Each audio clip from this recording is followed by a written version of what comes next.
Il y a un problème avec SNK. Ou en tout cas, il y a un problème avec l'anime SNK. Regardez cette séquence. Vous voyez le problème? Non?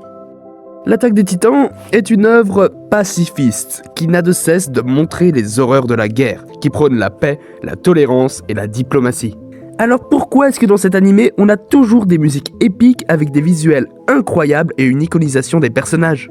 Alors ok, dans les premières saisons, on peut essayer de justifier qu'on est du point de vue des reines qui à ce moment-là croient en les bienfaits du combat. Sauf que déjà, c'est Armin qui nous raconte tout, après avoir vécu tous les événements de l'animé. Bah oui, c'est le narrateur, donc c'est lui qui nous conte toute l'histoire. Et même sans ça, pourquoi c'est toujours le cas même à la fin de la dernière saison? Je veux dire, osez me dire que les scènes ici ne sont pas montrées comme cool. Alors oui, visuellement, les titans paraissent effrayants.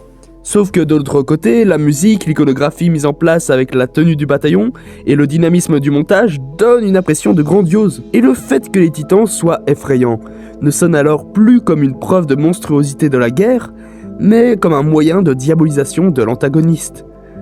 En gros, on le rend physiquement repoussant pour jouer avec nos biais cognitifs et qu'on le considère comme un méchant. C'est juste ultra manichéen. De plus, on sait déjà à ce point du manga que les titans sont des humains comme nous, mais qui sont physiquement différents et mentalement manipulés. S'ils avaient leur corps gigantesque sans le danger qu'ils représentent, on les attaquerait?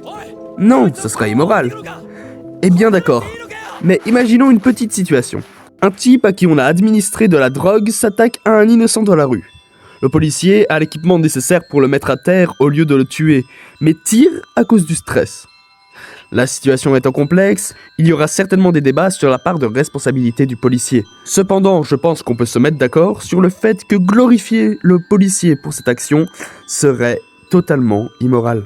Vous voyez le problème, l'anime SNK c'est comme si tu glorifiais avec des effets cool un meurtre. Donc, malgré son message pro-paix, l'anime L'Attaque des Titans prône dans le même temps la guerre. La violence, l'iconisation de figures commettant des actes atroces, l'armée, etc., etc. Et c'est vrai pour presque tout dans l'anime. Dès le début, même des actes jugés par le texte sont rendus cool à l'image. Alors que dans le manga, on n'a pas, ou en tout cas bien moins, ce problème. Déjà, il n'y a ni musique ni couleur pour souligner la glorification de telle ou telle action. Mais surtout, les titans sont juste terrifiants. Que ce soit au début ou à la fin du manga. Donc la glorification est bien moins présente. On a un manga où les scènes d'action ne sont pas rendues cool, mais plutôt terrifiantes ou remplies de souffrance. On pourrait cependant reprocher de montrer les titans comme des êtres monstrueux, et non pas la guerre en elle-même, et ce même vers la fin. C'est comme si on faisait une BD sur la guerre Israël-Palestine, et qu'on montrait que... On arrête tout, stop. Non, non. Ouais, non. Mais arrête, j'avais une bonne blague. Non. Oh, fais chier.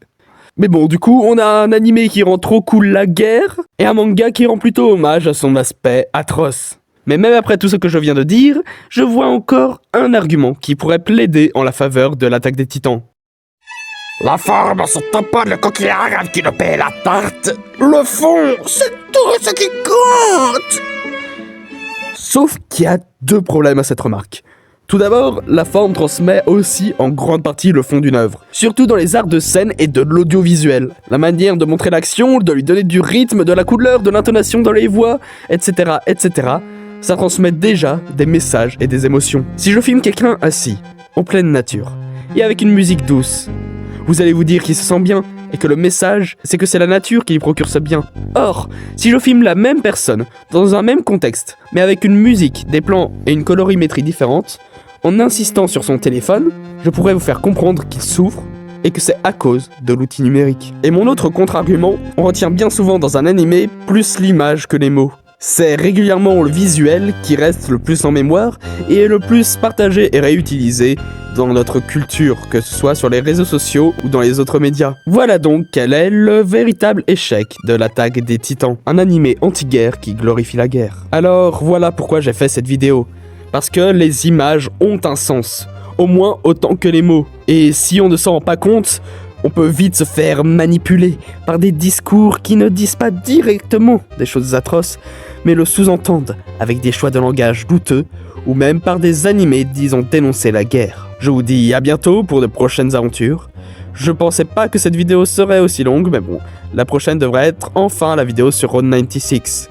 Sur ce, je vous souhaite une belle vie, plein de bisous virils. Tchuss!